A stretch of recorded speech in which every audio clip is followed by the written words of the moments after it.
Hello guys, welcome back to our mini vlog. పొద్దున్నే ఎక్కడికి వెళ్తున్నారా అని చూస్తున్నారా? ఏం లేదు, మా ఫ్రెండ్ గానికి వీకెండ్ కదా, మూడంతట్లోనే ఉంది, రైడ్ కానీ తీసుకెళ్ళాలని అంటుండు. గైస్ ఎక్కడికి వెళ్దాం రా అని అడిగితే, నీ ఇష్టం రా భయ్, నువ్వే మంచి ప్లేస్ కి తీసుకుపో, ఆ ప్లేస్ కి పోగానే మన మూడంతా పీస్ అయిపోవాలి అన్నాడు.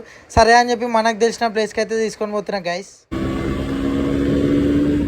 మనం వచ్చేసి ఇప్పుడైతే మోలాలి కమాన్ కాడ ఉన్నాం. గాయస్ ఇక్కడ నుంచి స్ట్రేట్ పోయి లెఫ్ట్ కొడితే మోలాలి ఫోర్ట్ కనబడుతుంది మనకి.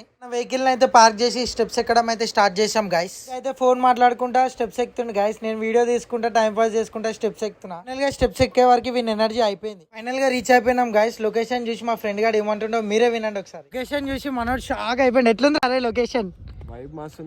వాళ్ళు అట్లనే ఉంటది. ఏమైందో తెలియదు నాకు కూడా. ఈ ప్లేస్ చూడగానే మంచి వైబ్ వచ్చింది. గైస్ మీలో ఎంత మంది అయితే ఇక్కడికి వచ్చారో కింద మోలాలి ఫోర్ట్ అని కామెంట్ చేయండి. గైస్ ఈడ స్విమ్మింగ్ పూల్ ఉంటే బాగుండని వీడు అన్నాడు. ఇగో వీనికి మంచి బెస్ట్ స్విమ్మింగ్ పూల్, పొద్దునకు పో. ఫ్రెండ్ గానితో జరసేపు టైం పాస్ చేసి ఇక్కడ టైం స్పెండ్ చేసి ఇంకా వెళ్తున్నాం. గైస్ ప్లేస్ చూసి మా ఫ్రెండ్ గానికి అయితే వెళ్ళబుద్ది అవ్వట్లేదు. అంటే మళ్ళీ నీకు మూడ్ ఆఫ్ ఉన్నప్పుడు వాళ్ళు ఇక్కడికి వద్దాం రారా అని చెప్పి మెల్ల తీసుకెళ్తున్నా. గైస్ ప్లేస్ నుంచి అయితే రిటర్న్ అయిపోయినాం. గైస్ రిటర్న్ అయ్యే టైంలో మా ఫ్రెండ్ గానికి కూల్ డ్రింక్ తాగబుద్ది అవుతుంది. అక్కడికి కాకపోతే ఒక చల్లటి కూల్ డ్రింక్ అయితే తీసుకున్నా. గైస్ మంచి మంచి మినీ వ్లాగ్స్ తో మేము ముందుంటాం. అంతవరకు లైక్ అండ్ సబ్స్క్రైబ్.